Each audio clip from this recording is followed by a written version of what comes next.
She strolled into the dealership clad in jeans and a plain white t-shirt, her curiosity piqued by a luxury car on display. The salesman, Blake Thompson, gave her a once-over with a sneer. "I'm sorry, ma'am, but you seem to be in the wrong place," he said, gesturing toward the exit. "These vehicles start at $300,000. His colleague snickered, and the other customer's stares intensified her embarrassment.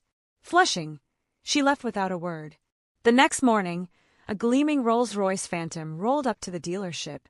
When the rear door opened, Blake's jaw dropped in disbelief. The prestigious Boston Luxury Motors shimmered under the morning sun, its glass walls showcasing an array of exotic cars. Porsche, Bentley, Aston Martin, and Ferrari, each more lavish than the last. Margaret Collins, known as Maggie to her friends, stepped inside.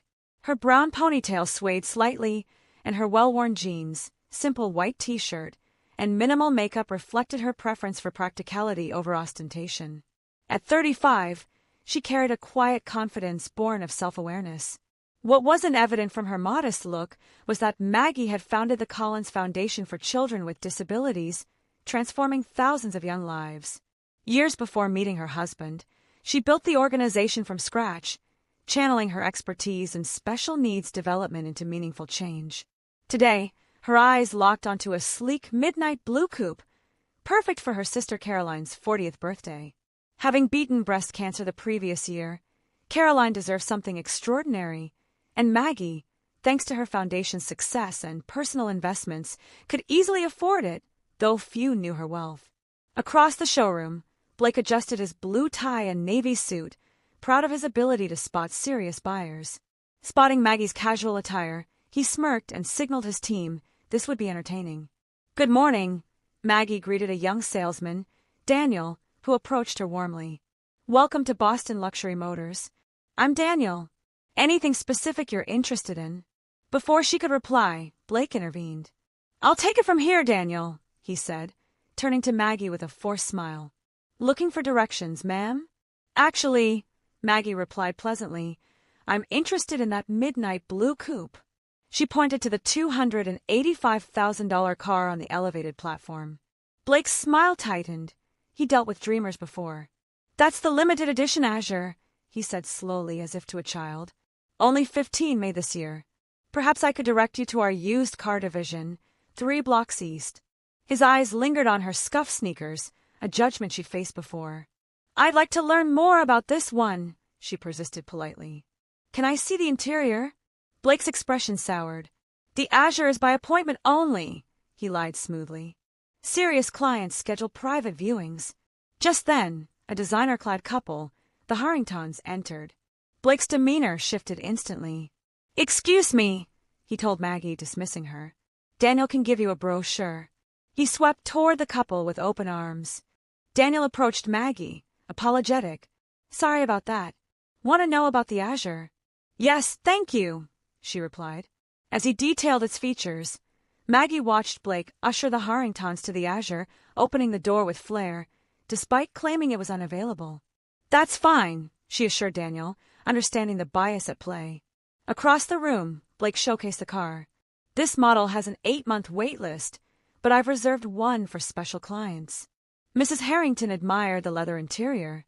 "It's exquisite, but I'm unsure about the color." "We can discuss custom options," Blake assured her. Maggie stepped closer. "Excuse me, I'd like to inquire about purchasing this model." Blake's irritation flared. "As I said, it's for these customers. Come back another time, or check our used cars." "I'm interested in this car for my sister's birthday next month," Maggie said calmly. Blake lowered his voice. "Look, people like you dream, but this is business. That car costs more than most homes. You're interrupting a sale." Onlookers paused, sensing tension. "I can make a cash purchase today," Maggie stated, composed. Blake laughed harshly. "A cash purchase? This isn't a yard sale. It's $250,000. People who afford these don't dress like," he gestured dismissively.